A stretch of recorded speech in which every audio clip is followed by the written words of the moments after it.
Our next presenter is Victoria Harmon.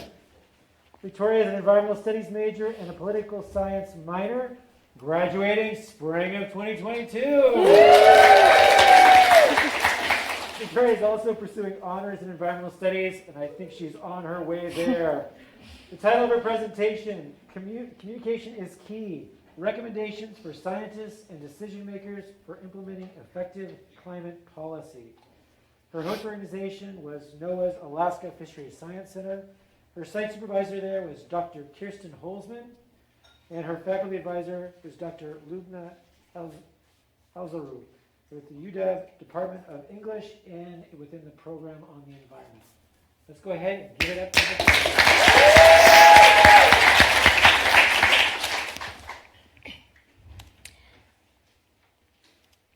All right. I'm sure we've all heard the term communication is key, and although it's usually used to describe relationships, it can also be used to describe climate policy. News headlines can give us a good idea of the communication between scientists and decision makers, which is often strenuous. For my internship, I worked with the National Oceanic and Atmospheric Administration doing internal communication work. I worked with scientists of all fields to produce a newsletter and ArcGIS story map to help the ACLIMB project progress. As more and more IPCC reports are published, it becomes increasingly apparent that effective climate policy must be enacted quickly.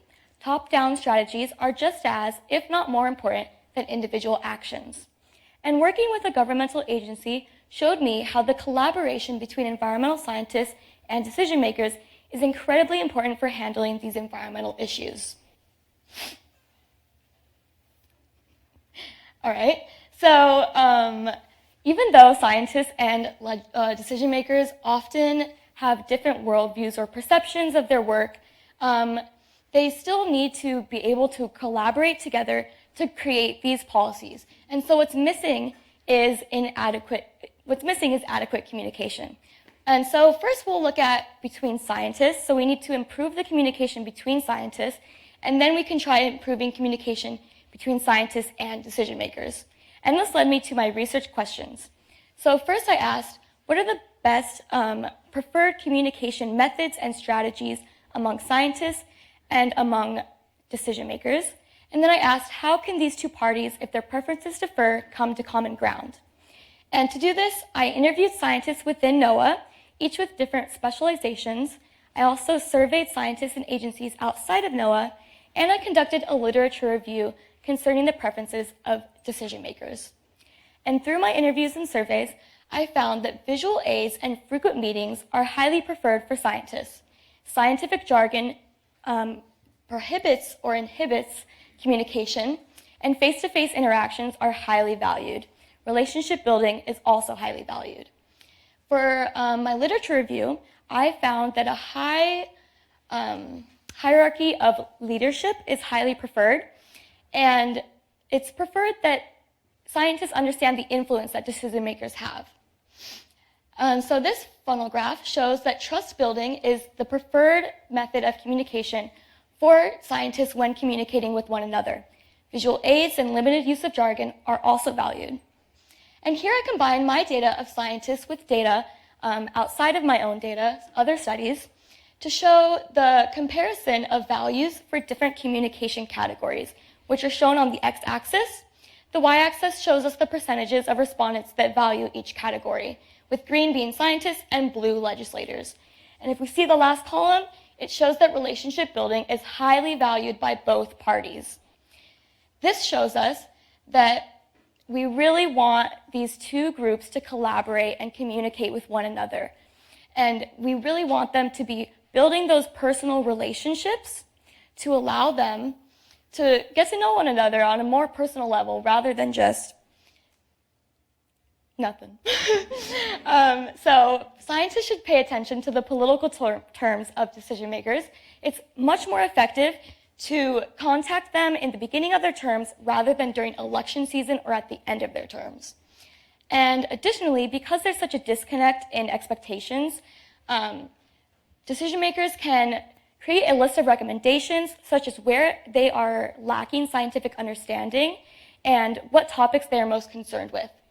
And lastly, this research creates a new opportunity for an intermediate position between research and policy implementation.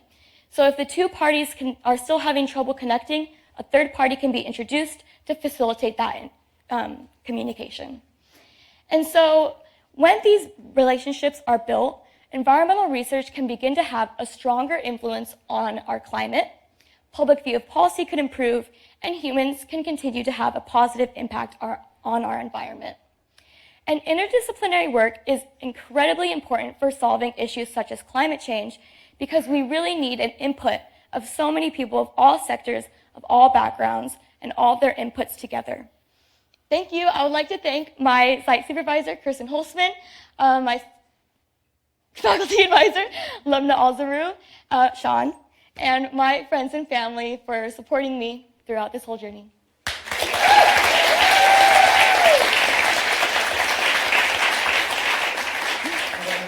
Questions for Victoria?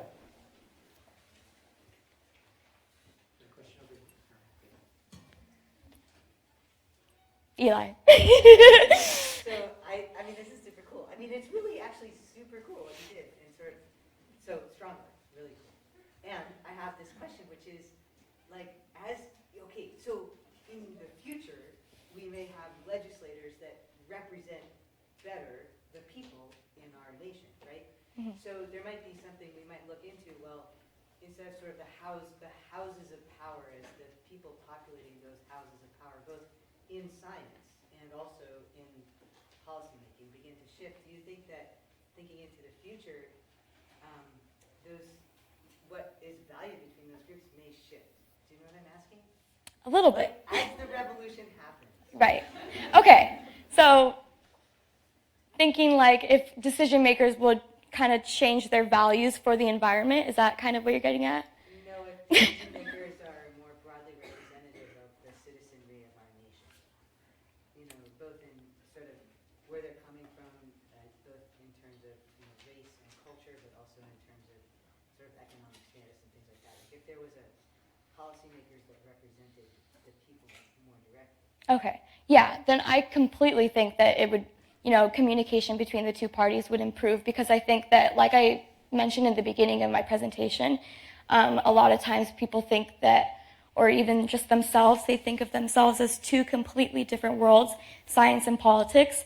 And with interdisciplinary work increasing in recent years, we've already seen that it's starting to kind of get the ball rolling of improving communication, but it's still not getting there, but I do think it will improve in the future. See another question over here? I was curious as to where you sourced your data, the outside data that you used for the second graph. Yeah, so in my literature review, I was really interested in the preferences of decision makers, and so I found a really interesting paper, a study by Castaneda Menda and Pulido Salgado. It's called Connecting Policymakers to Science Through Communication. It was right up my alley, and I sourced my data from that and combined it with mine. One more question? Yeah. Did you come across any challenges when trying to reach people for interviews or surveys? My interviews, luckily my host organization was incredibly supportive and nice, and they were all so amazing. I got interviews really well with them. But the survey was definitely hard. I definitely did not get as many respondents as I would have liked because I was going outside of NOAA and I was trying to find other agencies. So I think that was the main difficulty, but I think the combination of interviews and surveys made up for the fact.